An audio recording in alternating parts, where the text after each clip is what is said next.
संघ प्रमुख मोहन भागवत ने जो चौंकाने वाला बयान दिया है वो निश्चित रूप से स्वागत योग्य है। चूंकि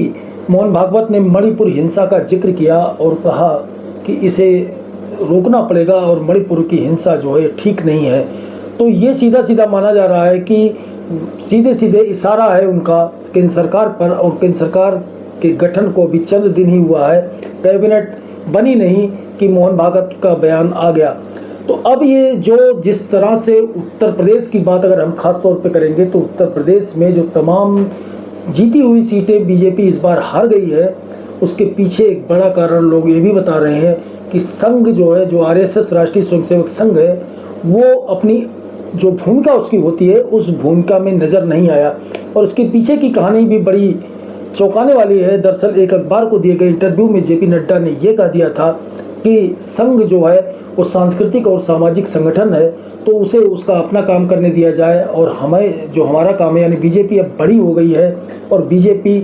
को एक तरह से जो कहने का मतलब साफ साफ था कि संघ के बगैर भी बीजेपी जो है अपने रास्ते बनाती जाएगी और जो है उसकी बहुत ज़्यादा कोई अब संघ की ज़रूरत नहीं है। संघ जो है सांस्कृतिक संगठन है, सामाजिक संगठन है, ये कहना था जेपी नड्डा का। और इसका नतीजा साफ आया जब चुनाव परिणाम आए तो उत्तर प्रदेश में बीजेपी पिछड़ गई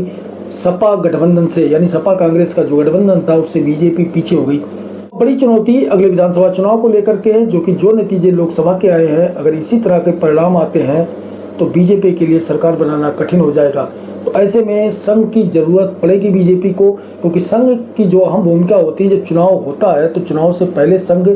गांव-गांव जाता है, अपने को सक्रिय कर लेता है पूरी तरह से और फीडबैक लेता है, और संघ के फीडबैक के आधार पर ही प्रत्याशी तय किए जाते हैं। तो इस बार कोई फीडबैक दिया नहीं, तमाम प्रत्याशियों के खिलाफ नाराजगी रही, उसके बावजूद उनको टिकट दिया गया, जिसका नतीजा सामने आ गया। और तमाम सीटें जो बीजेपी प्रत्याशी अगर बदल देती तो वह जीत सकती थी, लेकिन प्रत्याशी न बदलने के कारण बीजेपी के तमाम सांसद चुनाव हार गए। अगर उन सीटों पर प्रत्याशी बदला गया होता तो बीजेपी को शायद जीत मिल जाती। तो संघ की जो भूमिका थी कि हर जगह बैठकें करना और पूरे चुनाव के दौरान जो है कार्यालयों पर, जो बीजेपी के कार्यालय होते हैं वहाँ भी संघ का एक आदमी बैठ के पूरी तरह से एक्टिव मोड में आ जाता है और गांव-गांव फीडबैक देना, ये सब प्रक्रिया जो होती है ये सब नहीं हुई। इसीलिए जो है बड़ा असर पड़ा है खासतौर से उत्तर प्रदेश में। तो ऐसे में अब मोहन भागवत ने बयान भी दे दिया है, मणिपुर के बहाने उन्होंने निशाना साध दिया है। तो ये तय मानिए जब अगले विधानसभा चुनाव आएंगे उत्तर प्रदेश में तो जेपी नड्डा का वो बयान काम नहीं आएगा और संघ की जरूरत बीजेपी को पड़ेगी और फीडबैक भी बीजेपी लेगी, वरना बीजेपी की राह जो है विधानसभा चुनाव में बेहद कठिन हो जाएगी। धन्यवाद।